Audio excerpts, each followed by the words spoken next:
Cumprimento a todos com a paz do Senhor Jesus.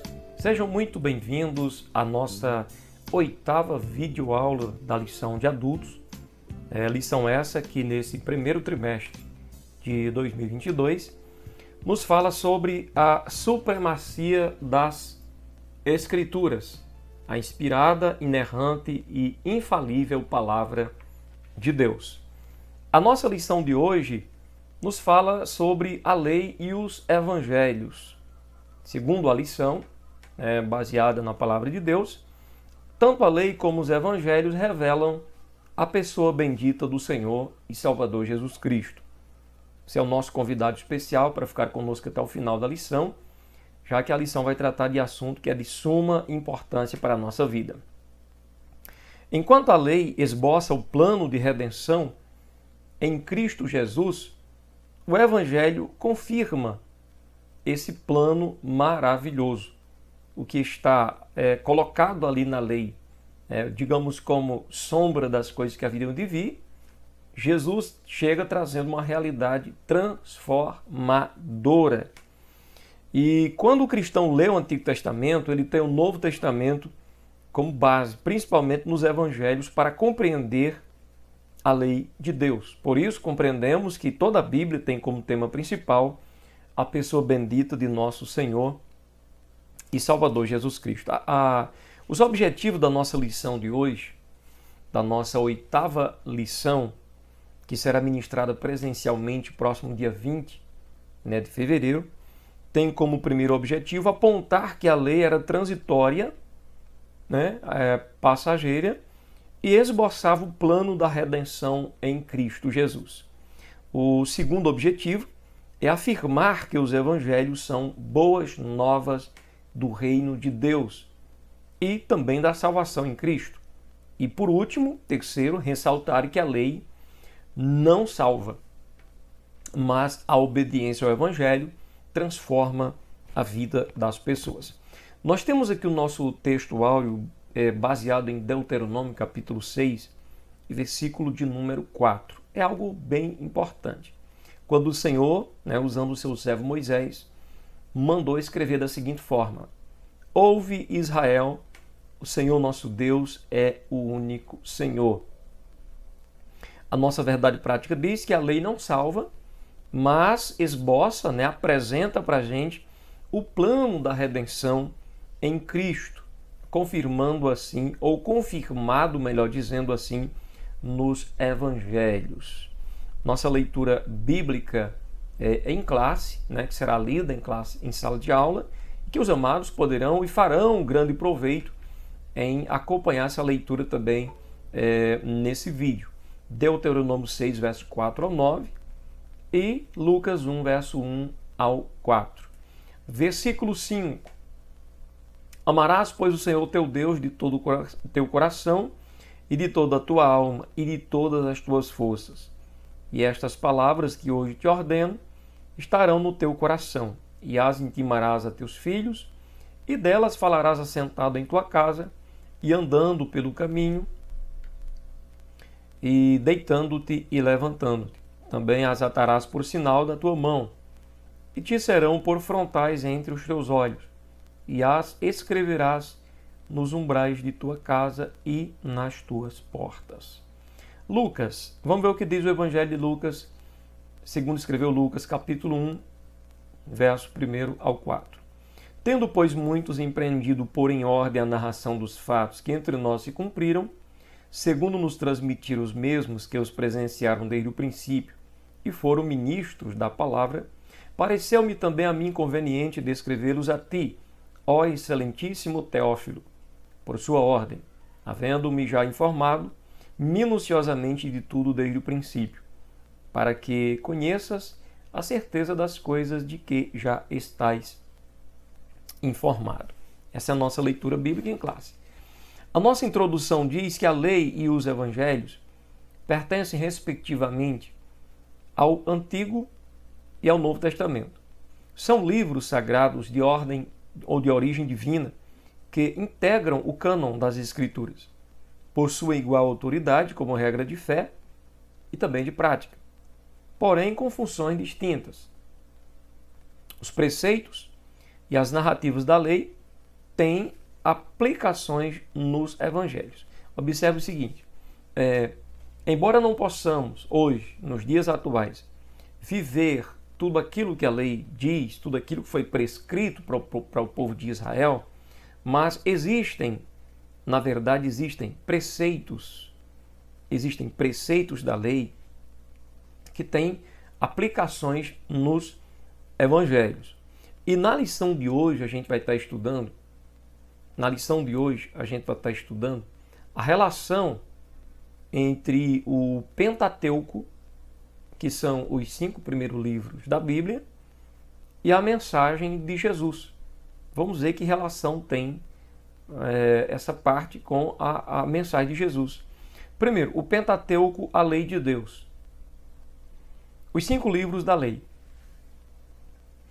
Pentateuco é uma palavra que deriva de 2 termos gregos, penta e teucos, que significa 5 volumes. E trata-se do conjunto formado pelos 5 primeiros livros do Antigo Testamento. Ou seja, quais são os livros que formam o Pentateuco? Gênesis, Êxodo, Levíticos, Números e Deuteronômio. No texto hebraico e pelos judeus ainda hoje, esses volumes são denominados de Torá, com sentido de instrução, ensino, direção. Torá traz esse significado. Instrução, ensino, direção. Algo que direciona, que instrui, que ensina. A totalidade do Pentateuco é identificada nas páginas da Bíblia Sagrada como a lei, outrora chamada de a lei de Moisés. Por exemplo, Êxodo 24:12 é chamada de lei. Atos 13:39 chamado de lei de Moisés.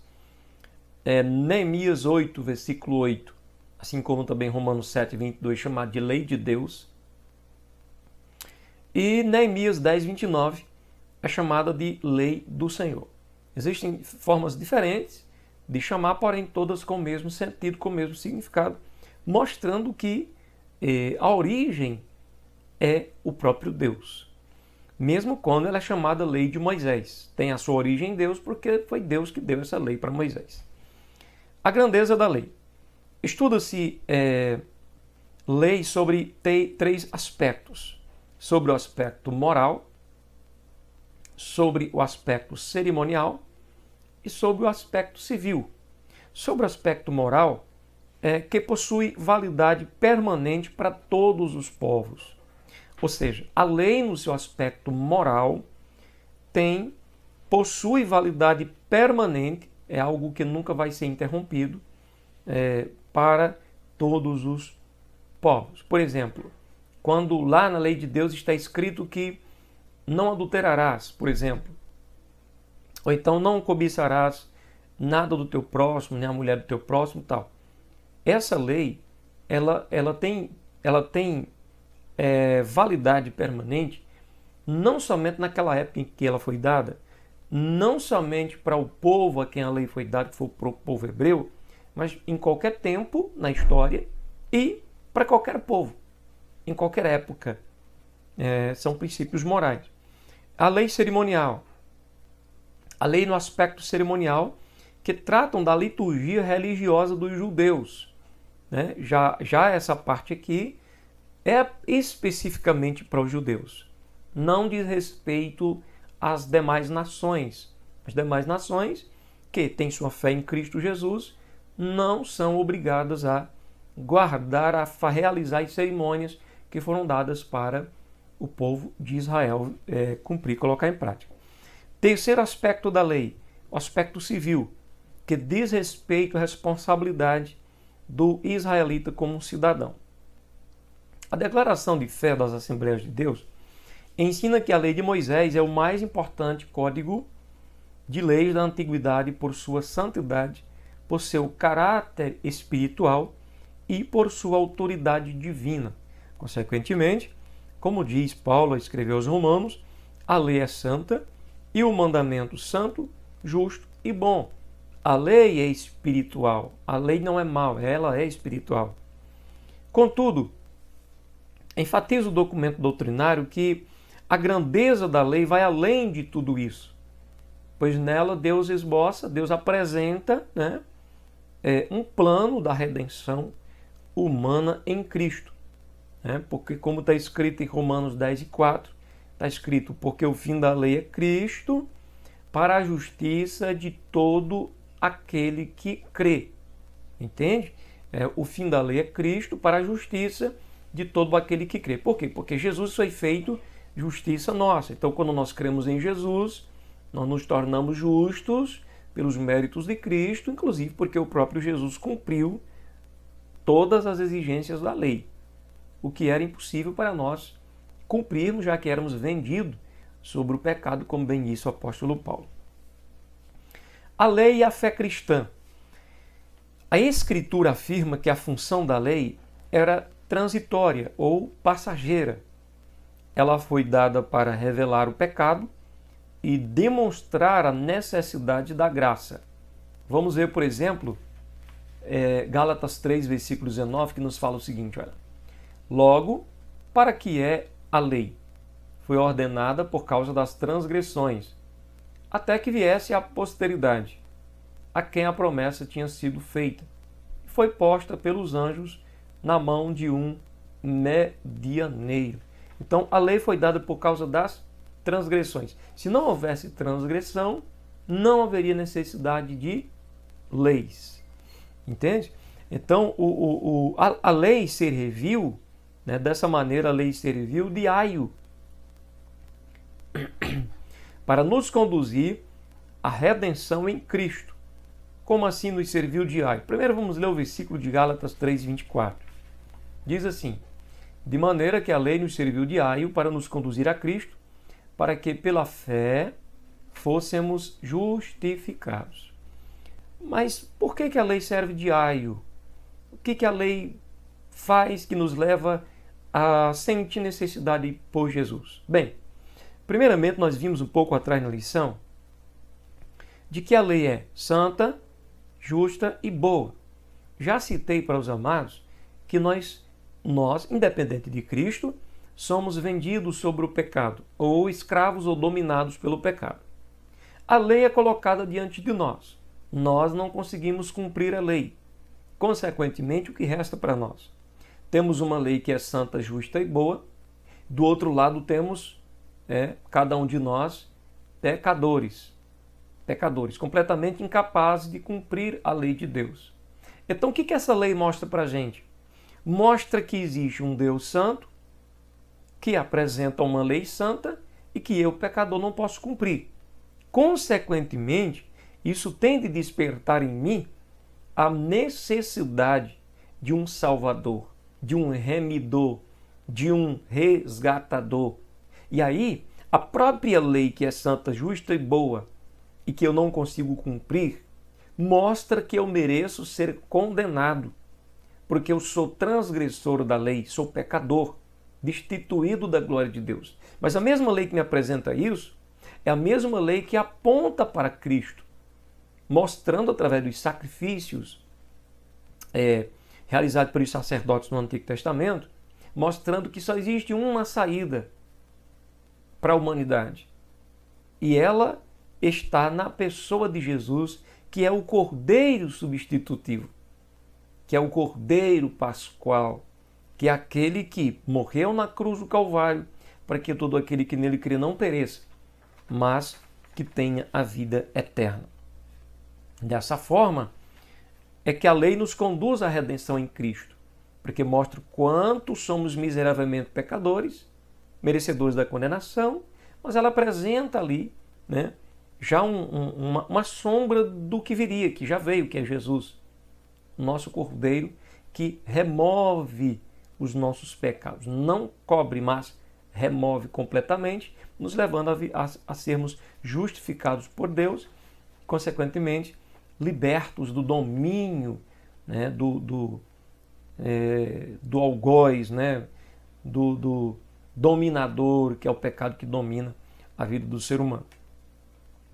Então a lei encerrou a humanidade debaixo do pecado. Gálatas 3:22, né? A gente viu isso. Mas a Escritura encerrou tudo debaixo do pecado para que a promessa pela fé em Jesus Cristo fosse dada aos crentes, aos que creem, assim como Abraão creu, né? Desse modo, ninguém pode ser salvo pelas obras da lei. Gálatas 2, versículo 16. Sabendo que o homem não é justificado pelas obras da lei, mas pela fé em Cristo Jesus, ou em Jesus Cristo. Temos também crido em Jesus Cristo para sermos justificados pela fé de Cristo, e não pelas obras da lei. Porquanto, pelas obras da lei, nenhuma carne será justificada. Entende? Então é aí onde a gente vê a necessidade de estarmos apegados a Jesus, já que não somos capazes de ser justificados através das obras da lei.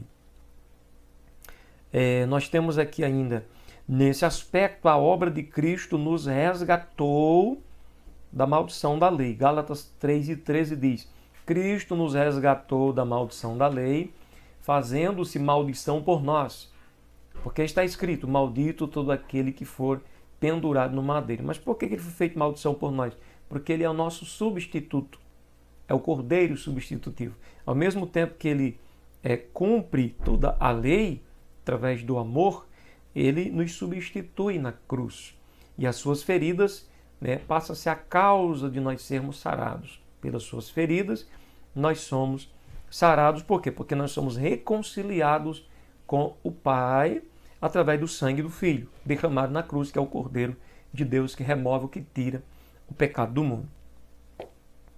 Ele nos deu vida mediante o Evangelho. Vamos ver Timóteo 1, verso 10, que diz assim, 2 Timóteo, e que é manifesta agora pela aparição de nosso Salvador, Jesus Cristo, o qual aboliu a morte e trouxe à luz a vida e a incorrupção.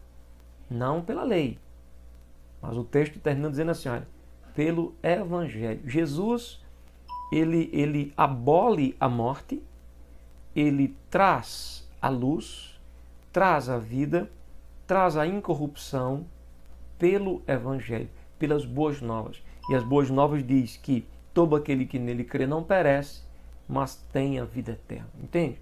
Então nós podemos perder qualquer coisa nesta vida, menos a fé no nome de Jesus, menos a crença de todo o coração na pessoa do Salvador e Senhor Jesus Cristo. Cristo único, sem pecado, cumpriu a lei e inaugurou a dispensação da graça. Agora, livres da lei, vivemos debaixo da graça divina. Romanos 6:14, olha, porque o pecado não terá domínio sobre vós, pois não estáis debaixo da lei, mas debaixo da graça. Por que é que o pecado tinha domínio sobre nós, estando nós debaixo da lei? Porque não podíamos cumpri-la. Então, cada vez que tropeçávamos em algum ponto da lei, nos tornávamos cada vez mais culpados. E o pior, culpado de toda a lei. Então, o pecado era como um tirano terrível, dominando as nossas vidas. Agora, Jesus chega, cumpre a lei e nos favorece com a graça, removendo nossos pecados, abrindo as portas do céu para a gente ter contato e acesso à presença do Pai, sem mais necessidade de cumprir a lei, porque Jesus já cumpriu. Entende como é interessante? E todo aquele que permanece em Cristo não vive pecando. Por que não? Porque ele não é mais escravo do pecado. 1 João 3:6 diz, qualquer que permanece nele, quer dizer, em Jesus, que é aquele através do qual a graça veio, qualquer que vive pecando não o viu nem o conheceu. Qualquer que permanece nele não vive pecando. Qualquer que vive pecando não o viu nem o conheceu, porque se conhecer Jesus é liberto. Ele mesmo disse isso, Se pois o Filho os libertar, verdadeiramente sereis livres. Vamos ao segundo capítulo. Os Evangelhos, a mensagem de Cristo. Vamos ao conceito de Evangelho. O termo Evangelho tem a origem no grego Evangelion, com o significado de boas novas. Refere-se à mensagem do reino de Deus, e da salvação por meio de Cristo. Encontramos isso em Atos, por exemplo, 15, versículo 7, que diz: E havendo grande contenda, levantou-se Pedro e disse-lhes: Varões e irmãos, bem sabeis que já há muito tempo Deus me elegeu dentre vós, para que os gentios ouvissem da minha boca a palavra do Evangelho e crescem. E a palavra do Evangelho diz que Deus enviou o seu Filho ao mundo para que todo que nele crê não pereça. Então, Pedro estava com essa incumbência da parte de Deus de pregar as boas novas, salvação pela fé no nome de Jesus. Seus autores são chamados de evangelistas, que significa portadores de boas novas. Os três primeiros, Mateus, Marcos e Lucas, são chamados de sinóticos, que quer dizer semelhantes, porque são semelhantes entre si. Os sinóticos registram especialmente o ministério de Jesus na Galileia. O quarto evangelho, que é o evangelho de João, ou melhor, escrito por João, tem peculiaridades próprias, é diferente dos primeiros três, e enfatiza o ministério de Cristo na Judéia, enquanto os primeiros três evangelhos enfatizam o ministério de Jesus enquanto os evangelhos sinóticos, enfatiza o ministério de Jesus na Galileia, o quarto evangelho de João tem peculiaridades próprias e enfatiza o ministério de Cristo na Judéia. Ressalta-se que, embora retratada de modo distinto, a mensagem dos evangelhos é única. Ou seja, a mensagem do evangelho pregado por Mateus, por Marcos, por Lucas e por João é única. São maneiras distintas de ser apresentado, cada um tem sua maneira própria de apresentar, Jesus atuando, digamos, em lugar diferente, porém a mensagem central é a mesma: salvação pela fé no nome do unigênito Filho de Deus. A mensagem do reino de Deus. Em Mateus, o Senhor Jesus, observe que detalhes interessantes aqui. Após o batismo nas águas e sua vitória na tentação do deserto, passou a pregar a chegada do reino dos céus. Mateus 4,17 diz: Desde então, começou Jesus a pregar e a dizer: Arrependei-vos, porque é chegado o reino dos céus. Nos outros sinóticos, ou nos outros evangelhos semelhantes, a pregação do reino também aparece como tema central da mensagem de Cristo. Nós poderemos citar, por exemplo, Marcos 1,15. Olha a semelhança. E dizendo: o tempo está cumprido. Ou seja, o tempo é chegado, chegou a hora. E o reino de Deus está próximo. Arrependei-vos e crede no Evangelho. Existe um detalhe muito interessante aqui. Os homens, para fazer parte do reino de Deus, são convidados ao arrependimento. E essa mensagem, se o próprio Jesus pregou dizendo que era necessário os homens se arrependerem, quem somos nós na atualidade para mudar isso? Ou o arrependimento, ou os homens não conseguem entrar no reino de Deus. A gente vai ver, inclusive, mais detalhes a respeito disso, acredito que na próxima lição. As lições que vêm pela frente aqui vai nos falar sobre essa necessidade importantíssima, do arrependimento, do relacionamento do homem com Deus, através de uma vida nova, de uma vida transformada.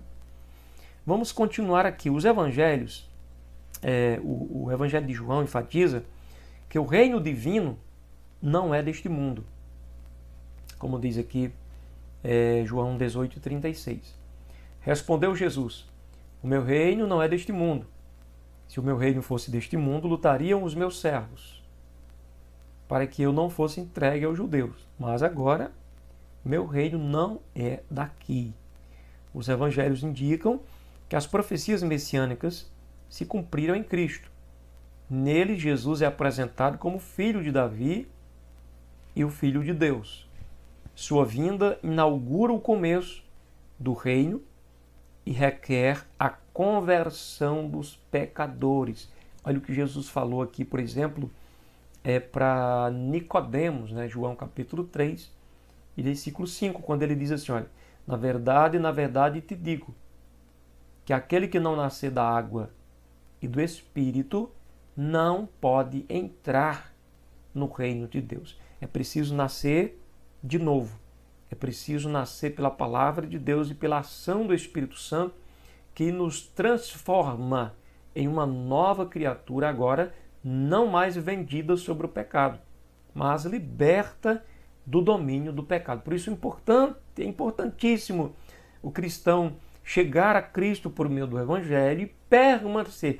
Uma vez chegando a Cristo, ter o cuidado de permanecer na palavra de Deus, porque da palavra do Senhor depende a nossa vida. Não de rituais, mas de um relacionamento com Deus através daquilo que Ele ensina, através daquilo que Ele nos fala. O reino aponta para a soberania de Deus sobre todas as coisas, tanto no presente e como também no futuro. Lucas 1,33, falando-se sobre o futuro. E reinará eternamente na casa de Jacó, e o seu reino não terá fim. O reino de Deus não terá fim. Então, devemos permanecer nesse reino da maneira que entramos no reino. Nós entramos no reino através de um nascer de novo, através de sermos feitos uma nova criatura. Devemos continuar no reino, né, até o final, progredindo cada vez mais pelo poder da palavra de Deus. Então, a mensagem da salvação. Nos evangelhos, Jesus é identificado por 3 títulos principais. Ele é Salvador, Cristo e Senhor. Por exemplo, Mateus registra que ele veio para salvar o povo dos pecados. Mateus capítulo 1, verso 21. Já Marcos afirma que é preciso crer em Cristo para ser salvo. Observe o detalhe. Precisamos, conforme escreveu Mateus, capítulo 1, verso 21, Jesus aparece ali como o anjo está dando nome a Jesus e dando o significado disso. Por quê? O nome Jesus, porque ele salvará o seu povo dos seus pecados. Nós precisamos ser libertos, livres do pecado. Não dá para viver pecando e ao mesmo tempo ser de Deus. Deus enviou Jesus para morrer numa cruz justamente para resolver essa questão de vez, né? Marcos está afirmando que é preciso crer em Cristo para ser salvo. Agora, esse crer, ele tem a ver com uma constante crença, permanência. Está falando de relacionamento, né? Está falando de caminhar com Jesus, né? Está falando de algo ativo, não de algo estático. Crie, pronto, acabou. Não preciso mais continuar crendo e levar uma vida de relacionamento com Deus. Não. Lucas assevera que ele veio salvar o que estava perdido. Lucas 19:10. João esclarece que ele é o Salvador do mundo, ou seja, o seu ministério salvífico é de alcance mundial, de alcance global.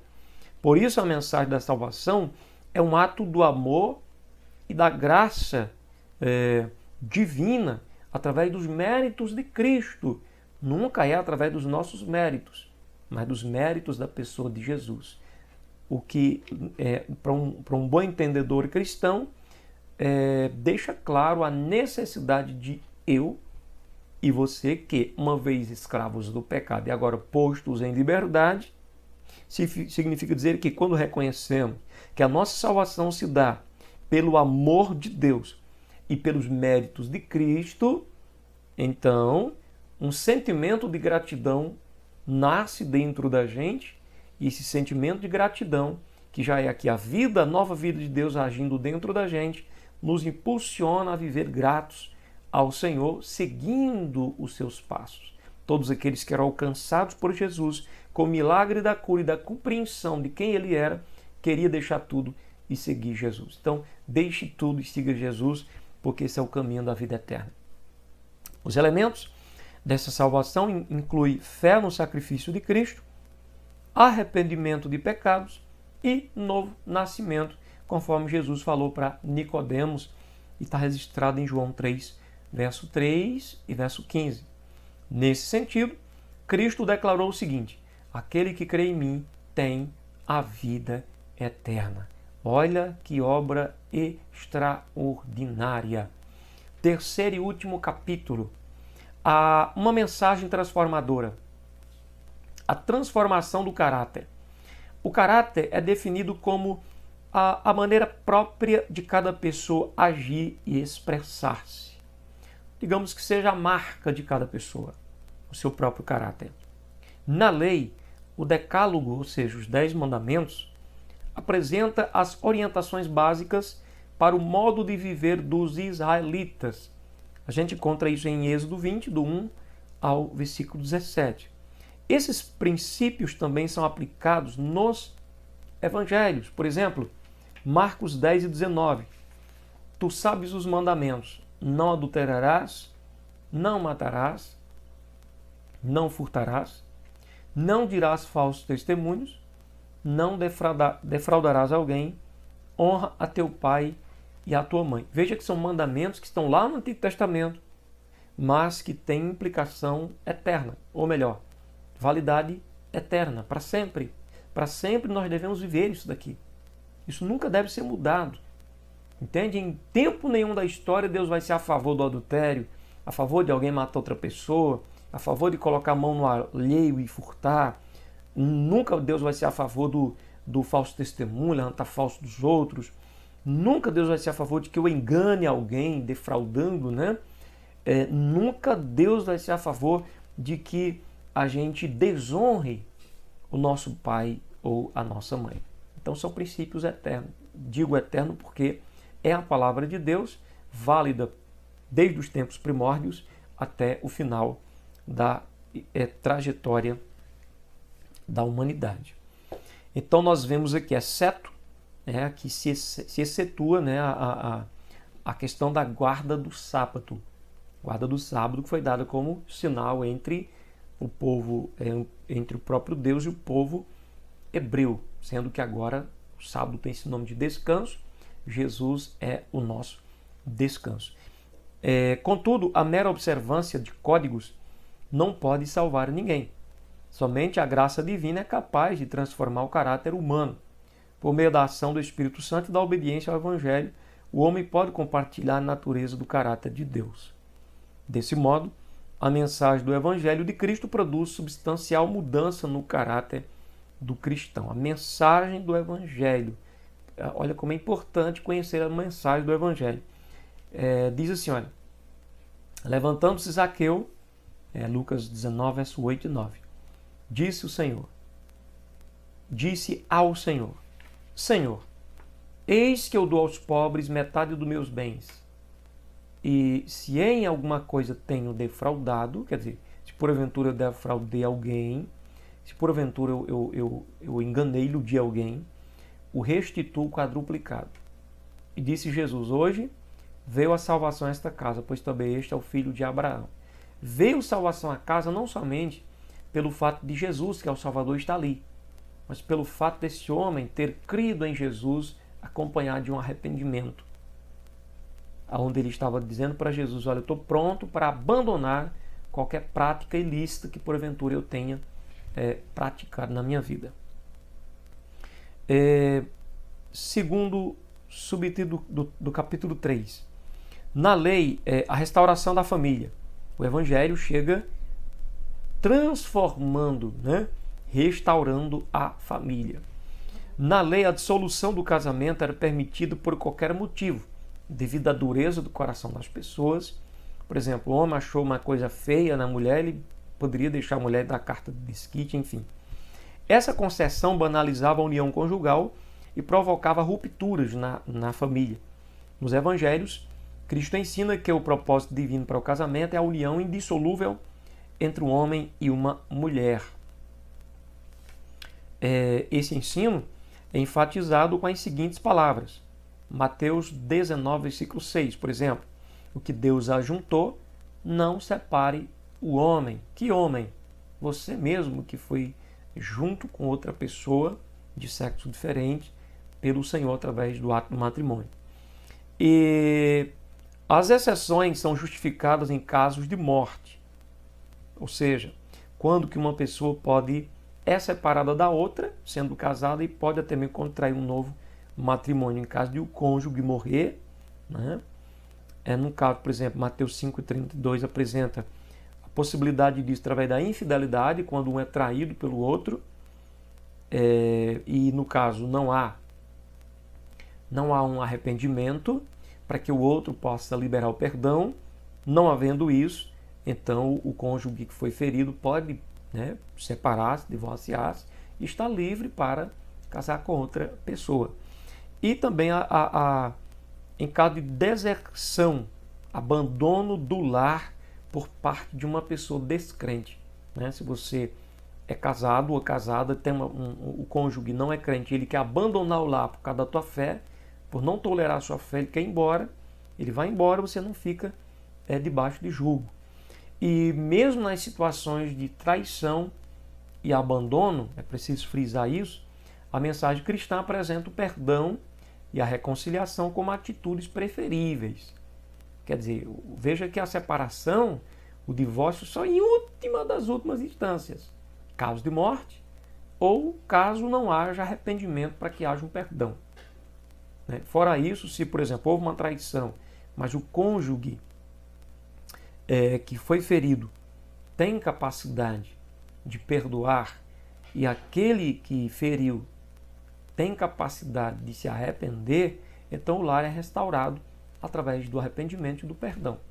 E a vida continua tranquilamente. Terceiro, para finalizar, a regeneração da sociedade. A mensagem é poderosa para transformar o caráter, a mensagem do Evangelho é poderosa para restaurar a família, a mensagem do Evangelho é poderosa para regenerar a sociedade. Regeneração.